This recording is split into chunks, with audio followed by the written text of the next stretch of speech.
In the beginning, God said, "Let there be light to burn away the darkness." So today we're giving press their first hands-on with the game. Previously we've been showing Metro hands-off in a more theatre-style presentation for really to try and show some of the new gameplay features that we've introduced, advancements we've made to the technology, and that's all well and good. But Metro is designed to be enjoyed as a kind of long-form experience. It's the kind of game where you want to sit down for 2 hours in a darkened room with your surround sound turned up and really get drawn into the story, because it's it's a story-driven adventure at heart. It's got a rich and sophisticated weaving plot, and that's really what we're offering the press today.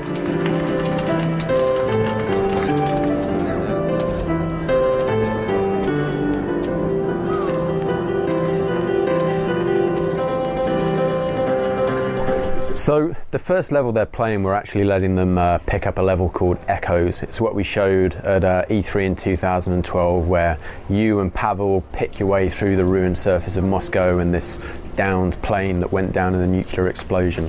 From there you'll venture into one of our new station cities, the theatre, where the survivors of the Bolshoi theatre continue to put on performances in this kind of spooky cabaret down in the metro. Enjoy the show. Anything like this before. Sorry, man. Time to move on. I feel sorry for the other performers patron now. of the arts. Their attempts at impressing the Beyond that, you'll be fighting your way through a red line controlled armored train factory.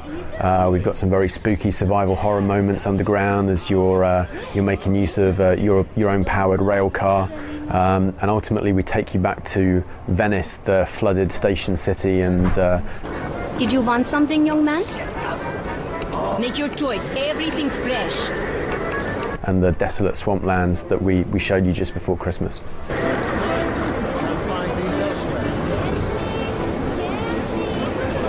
Other stations have coalesced into these factions, and there are 3 key factions within the game. You've got the forces of Reich. They're these fascist neo-Nazis, Russian Nazis, and I say Nazi in terms of political inclination rather than the ones that we're so used to shooting in first-person shooters. The hardline communists of Red Line, and then the kind of capitalist Hansa. On the surface maybe a friendlier bunch, but driven by greed and avarice, as all good capitalists are. So you already know. I am the head of intelligence after all. Then why did you let the information leak? Damn the refugees. Polis, Hansa, and even the fucking Nazis already know about our plans. All kinds of life, are down here, good people and bad, rich and poor, and these ideologies are hammering against each other constantly in the metro. And that's really the context behind the story, this brewing civil war, because at the end of Metro 2033, you discover the bunker of D6, and within this bunker, it's rumoured that there are weapons and supplies and medicines, and it's this glittering prize in the center of the metro that all of these factions want to appropriate for their own purposes. Sending people to camps, or just shooting them, all because of the coming war. People are fleeing from Kuznetsky Most and their whole Red Line. Did you see the armored train the Reds are building? Well, we built something too, with the stuff the refugees are bringing. Here, take a look. And this baby, the boys even gave her a name. You can't help but fall in love with her. She did a swell job running refugees, but hell, you can't save everyone. So, take it. We have people in Venice too. When you get there, find Woodpecker and tell him where you left our baby. Climb aboard. One of the sections we're going to show is where you gain access to this powered rail car. And within this section, you have control over the rail car, so you go through the tunnels, you can stop, get out whenever you choose, explore off the beaten track. There are a few critical moments where you'll need to open blast doors or set points to continue.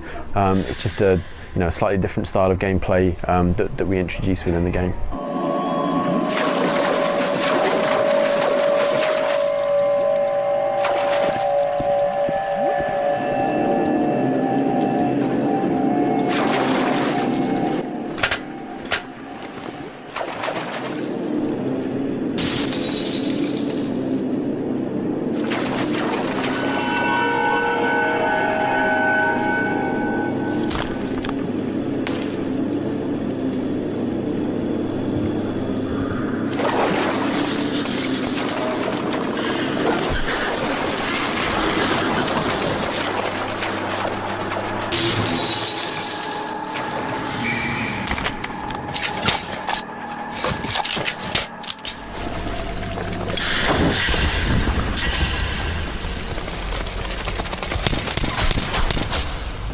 So Metro Last Light will be released on PC, Xbox 360 and PlayStation 3 on, let me get this right, May 14th in the US and May 17th for the rest of the world.